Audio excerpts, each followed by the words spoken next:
Online learning is here and your prestigious universities are over here. They're not in the same conversation. You know, I was satisfied with kind of the small wins. Hey, my cousins find this valuable. And hey, people are emailing me. I'm getting a lot of satisfaction out of this. When you see someone do something great, tell them about it. Tell their bosses about it. Tell their family about it. A good number of really great teachers are getting handicapped by this micromanaging, teaching to the test. Not even 23 years old, I was back in a hotel room in the middle of nowhere crying.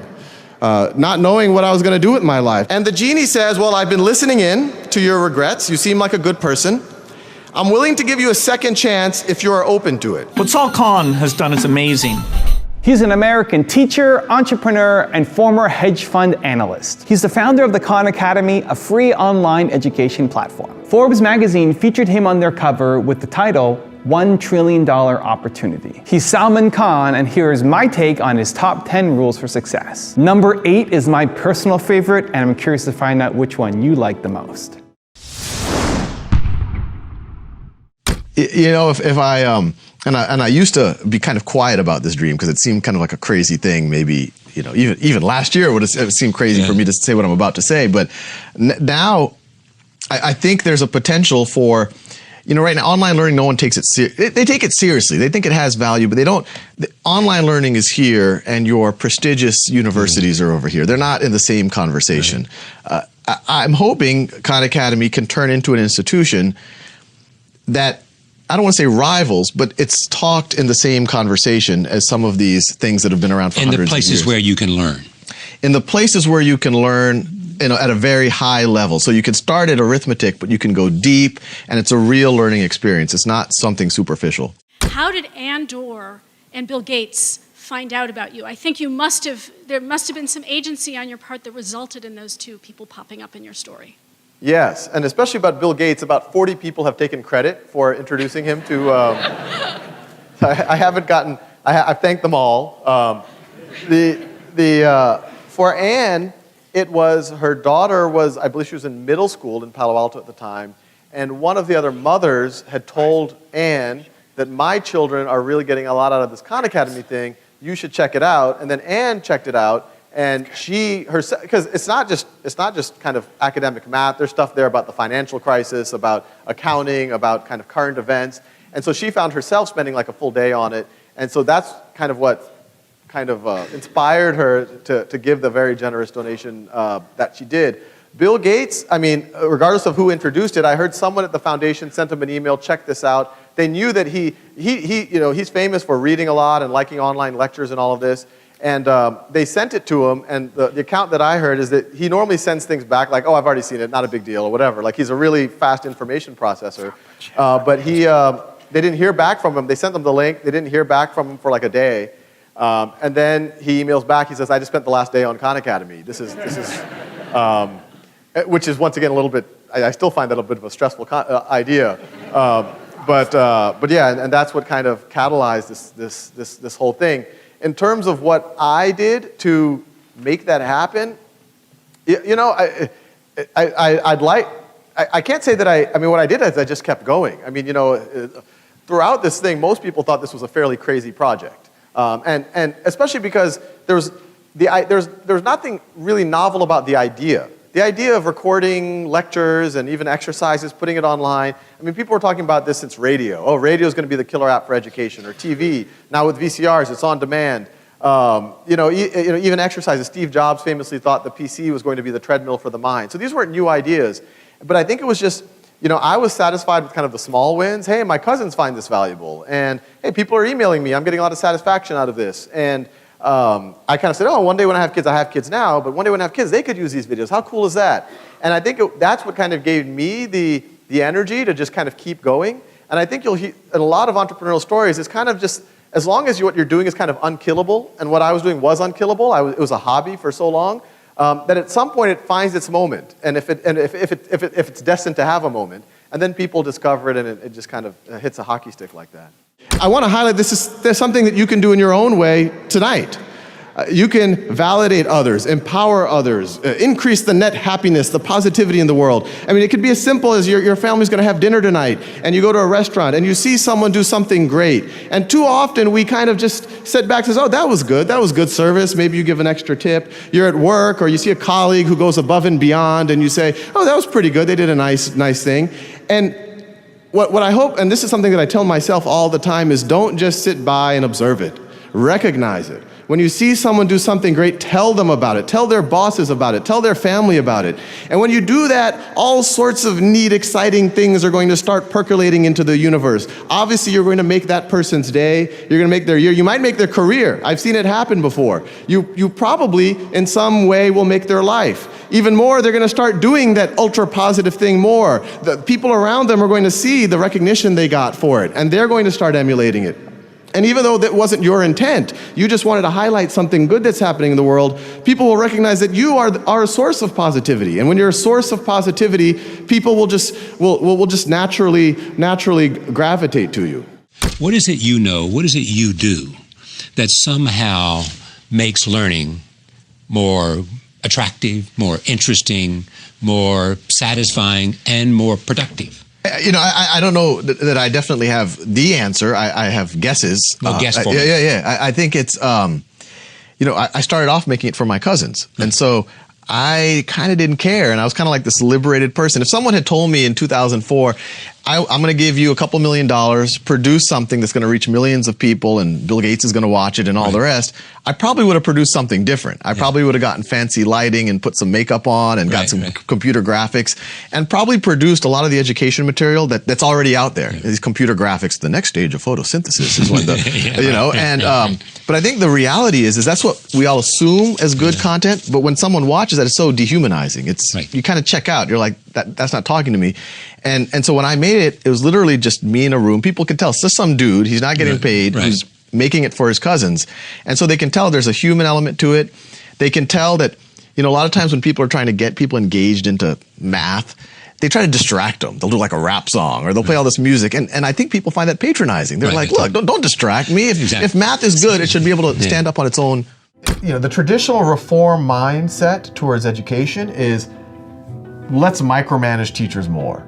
Like, a good number of really great teachers are getting handicapped by this micromanaging, teaching to the test, whatever else, and forcing, like, on Tuesday, September 27th, you have to cover this, and you cannot question that. And you have to say it in these words, and you have no time to run your own project, and you have no time to think of your own curriculum or whatever you want to do.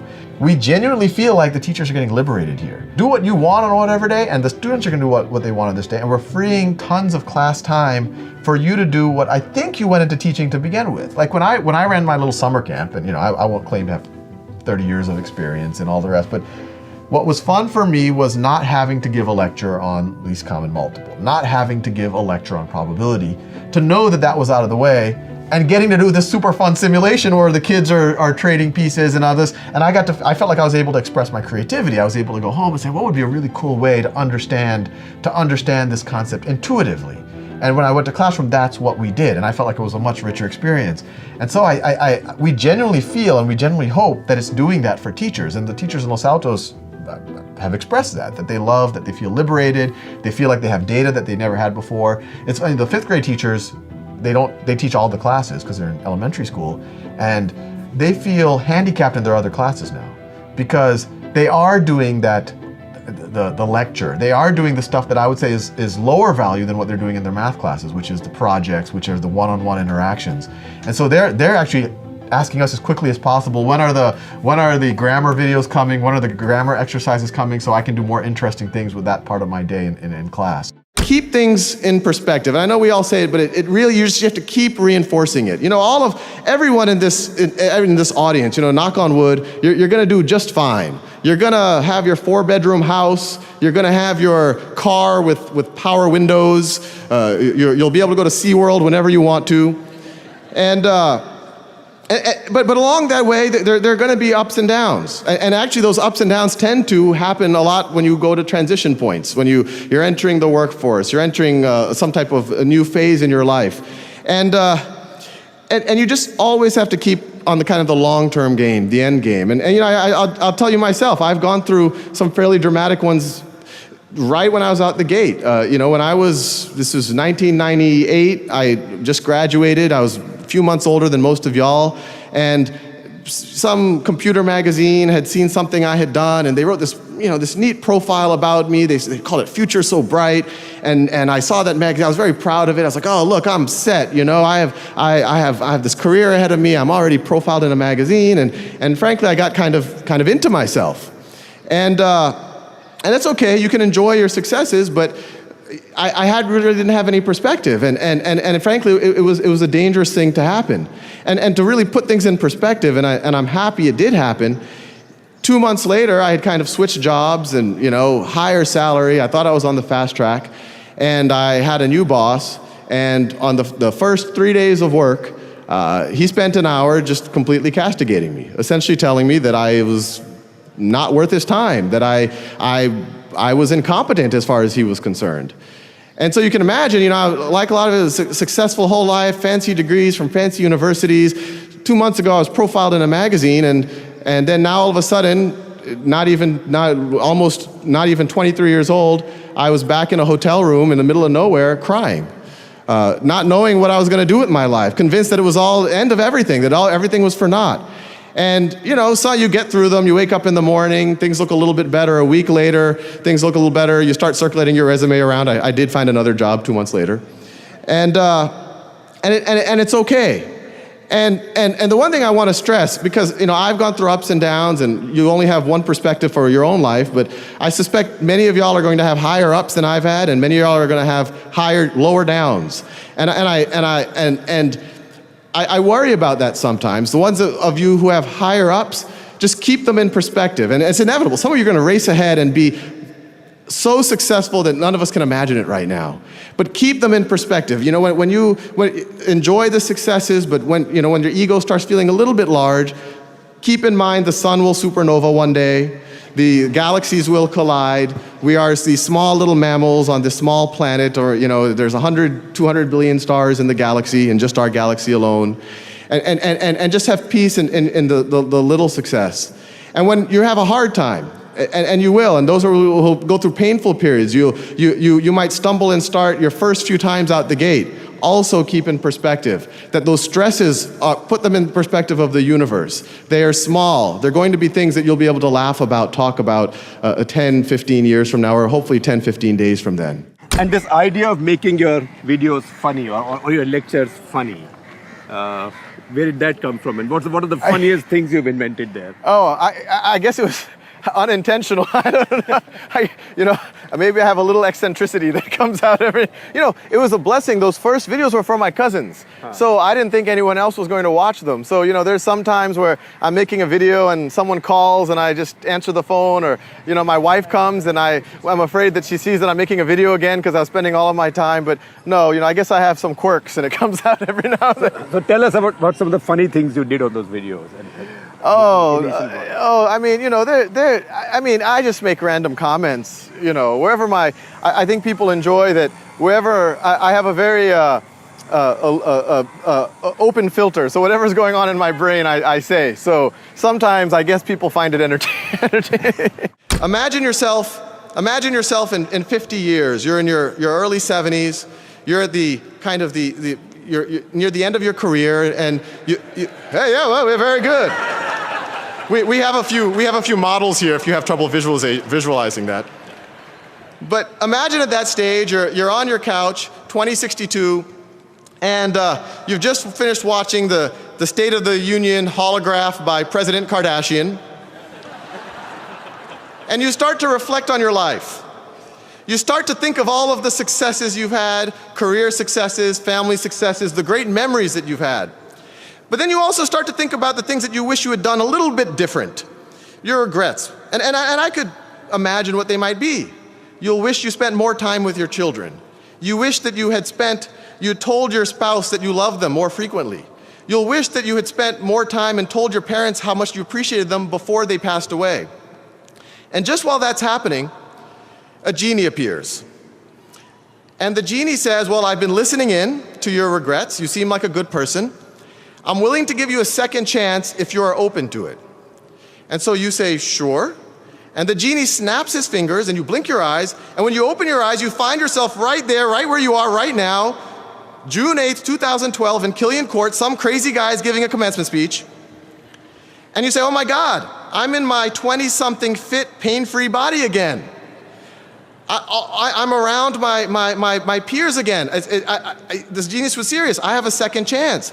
I can have all the successes, all of the adventures that I had the first time around, but now I can optimize things. Now when I see my classmates and I give them that hug at commencement, I can hug them a little bit harder. I can show them how much I care about them. Now that my parents are back, I can finally tell them how much I appreciate them. I can finally give them more hugs, more time. I can do everything better. I can laugh more, I can sing more, I can dance more. I can be more of a source of positivity for people around me and empower more people. One thing that I have kind of a unique vantage point at the Khan Academy is that we see all of these lifelong learners and how much it's changing their own views on life. And early on in 2008, I had when the financial crisis hit, I started making videos. It was my background. I started making videos on the Federal Reserve and credit default swaps and mortgage-backed securities. And I got a letter from a judge. I got all sorts of, this was really helpful. I understand what's happening in the news. But I got one particularly powerful letter.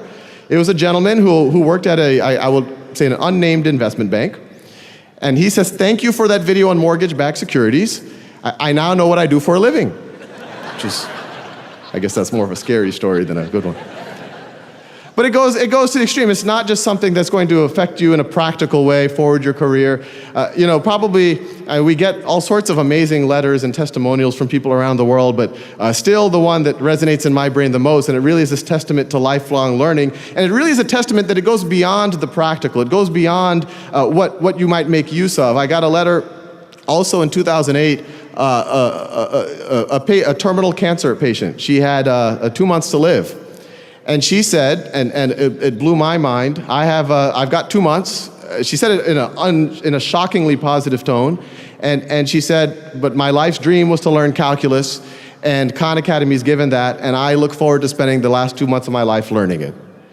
And when I saw that, it changed my own perspective. It made me excited to be a learner for as long as I have the privilege of being around. What Salman has done is amazing. He's taken all this material and broken them down into little 12-minute lectures. I use it myself to remind myself of things. I have children who like it. So I was super happy he came up and we got to talk about where does he go now? How can my foundation help him pursue this dream and connect it up with the other great things going on the internet? I want it to be a standalone virtual school where anyone in the world who wants to learn anything can go there, start from the basics, progress as far as they need to go, get feedback, get assessment, get practice, and eventually I want it to actually become the operating system for what goes on in the classroom, where every student's allowed to work at their own pace, and the teacher actually becomes more of a mentor or of a coach. So I see Salman as a pioneer in an overall movement to use technology to let more and more people learn things, know where they stand. It's the start of a revolution. All the videos are all free, openly accessible, www.khanacademy.org. I think it's a huge contribution. Everybody should check it out. Thank you guys so much for watching. I made this video because Badrul Hussein asked me to. So if there's a famous entrepreneur you want me to profile next, leave it in the comments below and I'll see what I can do. I'd also love to know which of the top 10 rules had the biggest impact on you and why. Which one did you like the most? Which one resonated with you the most? Leave it in the comments and I will join in the discussion. Thank you so much for watching. Continue to believe and I'll see you soon.